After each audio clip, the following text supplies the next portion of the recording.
It's less than 12 months now since Mars Hydro refused to sell me their Mars Hydro cob. They refused and returned my order this year, 2019, and they sent me for review and test their brand new model, the SP250. So what has changed? Let's find out. The model that I was refused, the Mars Hydro cob, I of course got my hands on and tested it. I also tested their 300 and their Mars Eco since then. You know, their Mars 300, still on their website, but it's a very poor performing light, 1.02 micromoles per watt. Very low efficiency, shouldn't really be still on the market. Mars Eco is an improvement on that. Tested at 1.37 micromoles per watt, which is about the same as ceramic metal halide or a 600 watt HPS, similar efficiency. So starting to get there. Good budget light and good for small growers in a small area. The Mars cob was their, or is, or has been their best performing light thus far before the SP. It was a 1.63 micromoles per watt efficiency. Passively cooled as well, so they started getting away from the fan boxes, and meanwhile drivers attached to that. So it's been a steady progression.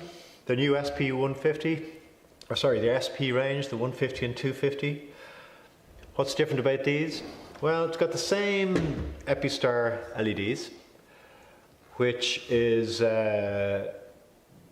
it'll be interesting to see if they are able to break free of the relatively low efficiencies they've had thus far with the single mounted devices, the little small LEDs, the numerous on the boards. However, the form and function of it is excellent. It's a really nice looking light. A couple of weak spots. The cabling here I think is a little bit unnecessary, and driver in my opinion should be removed from the back of the light. No need to have it there, it's just going to add to the heat and be warmer than it needs to be. Aside from that, however, it's a really nice light. It's got a really nice look and feel to it. There's two of these SMD boards, one after the other. It's got it mounted then onto a backing plate with this very interesting looking heatsink and some mounting brackets surrounded around that. Very nice looking fixture, got a really nice feel to it, good quality construction.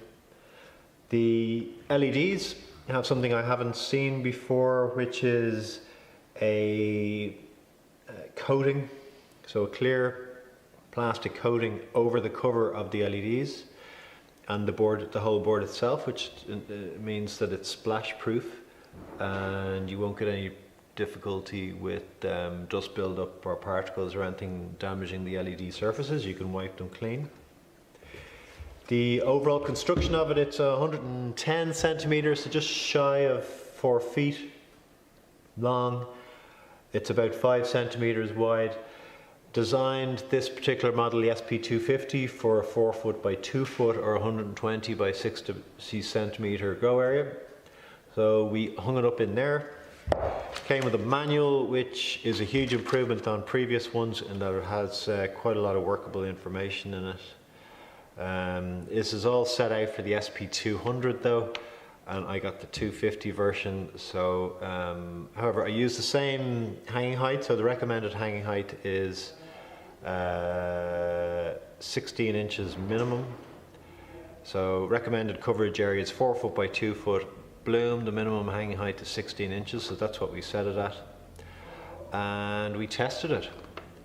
So here is the outcome. It's a 3.8K color temperature, which is nice. It's perfectly suited for full spectrum growing. There are some UV and IR LEDs in them, but I didn't see any evidence of them in the spectrograph and the spectroradiometer. They tend to be really just for show rather than having any real impact. The big surprise is in the efficiency.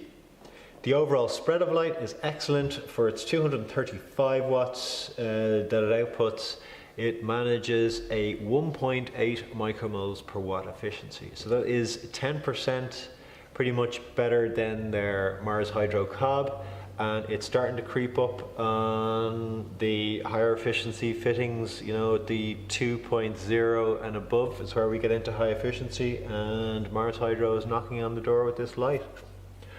Oh, despite a few little issues with it, it's excellent form, really nice light. I just like it overall. I think it's a great idea. It's breaking new ground, and particularly in the budget area, you're getting, it's not a cheap light from Mars Hydro, but you're getting very good value for money with this light. And yeah, I'd be very interested to see how people get on with it out there growing. So any feedback on it, any advice and suggestions or comments, please let me know. And big thanks to Mars Hydro for sending me this light. I will be sending it back, of course, so just so you're aware. I'm not looking for any favors. So anyway, take care now. Bye.